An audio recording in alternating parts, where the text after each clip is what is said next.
大家好，歡迎收聽國際人口脈搏，我係你哋嘅主持人 Jessie。關於日本嚟緊7月會發生大地震嘅預言，傳到熱烘烘。但係除咗呢啲天災嘅可能性之外，真正值得我哋關注嘅，其實係日本迫在眉睫嘅2025人口危機。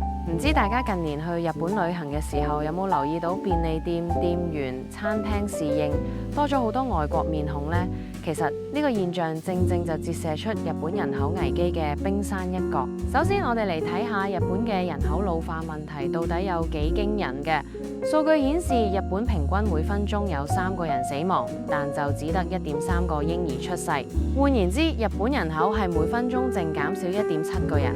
如果呢個趨勢持續唔變，去到2050年，日本嘅總人口將會減少相當於成個澳洲現有人口嘅數量。呢個真係非常之嚴峻嘅情況嘅。Tesla 嘅行政總裁馬斯克 Elon Musk 2022年其實都曾經講過，如果日本冇辦法有效提升生育率，遲早會走向滅亡。日本嘅總和生育率長期低於維持人口穩定嘅2.1，而家只係得1.2，位列全球最低之一。雖然韓國近年嘅生育率暴跌到0.7，但係日本長達70年嘅低生育率，可以話為全球提供咗一個非常完整嘅研究案例，俾其他國家借鑑同警惕。咁所謂嘅2025危機又係指乜嘢呢？簡單嚟講，就係指日本戰後嬰兒潮世代，即係1947到1949年出世嘅嗰批人，佢哋將會喺2025年全面邁入75歲以上嘅高齡。到時日本嘅醫療同照護成本將會急劇攀升。問題係日本嘅勞動人口持續萎縮，年輕一代根本無力負擔咁龐大嘅年金同醫療開支。雖然日本政府早有預警，但係30年嚟嘅政策調整依然未能有效逆轉呢個趨勢。點解生育率會咁低呢？喺2024年，日本只有大約50萬對新人結婚，而有趣嘅係，日本有高達97% 嘅新生嬰兒都係嚟自已婚夫妻，所以婚姻率嘅下降直接就衝擊咗生育率。更加有趣嘅一點係，如果我哋淨係睇已婚女性日本嘅生育率其實高達1.9，甚至超過美國嘅整體生育水平。呢個數據清楚顯示，問題並唔係已婚夫妻唔想生，而係越嚟越多人唔結婚。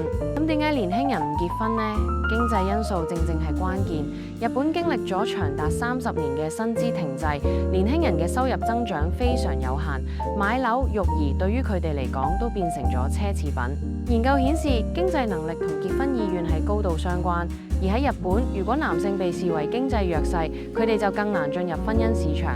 同西方國家相比，日本社會仍然期望男性擔任家庭嘅經濟支柱。如果薪資持續低迷，結婚率同生育率恐怕會進一步下滑。面對咁嚴峻嘅局面，日本政府有冇辦法呢？其實日本政府近年正係低調咁放寬移民政策，希望引進外勞去填補勞動缺口。目前外國人口佔比雖然仲係少過5%，但係如果按照目前嘅增速，20年內可能達到10%。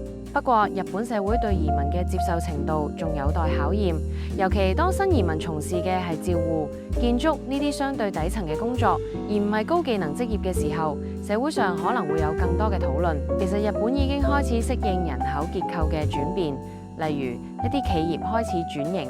好似 Unicharm 呢間公司就從嬰兒尿片轉向生產更多成人失禁產品。另外日本亦都加速咗自動化科技嘅應用啦，希望彌補勞動力短缺嘅問題啊。咁東京政府甚至推出咗一啲政策，鼓勵年輕人多啲約會。但係呢啲措施到底成效係點，仍然係一個未知之數。日本嘅經驗對全球嚟講其實係一個非常重要嘅警訊嘅。日本證明咗一個國家即使面臨人口危機，仍然可以保持社會穩定同一定嘅經濟競爭力。但係呢個唔代表其他國家可以輕鬆複製。隨住中國、韓國、歐洲等地嘅生育率持續低迷，人口超高齡化唔係日本獨有嘅難題，全球都必須共同面對。今日嘅國際人口脈搏就講到呢度。你對日本嘅人口危機同佢哋嘅應對方式有咩睇法呢？你又認為香港或者其他地方有咩可以參考呢？歡迎喺留言同我哋分享。多謝收聽，我係 Jessie，我哋下集節目再見。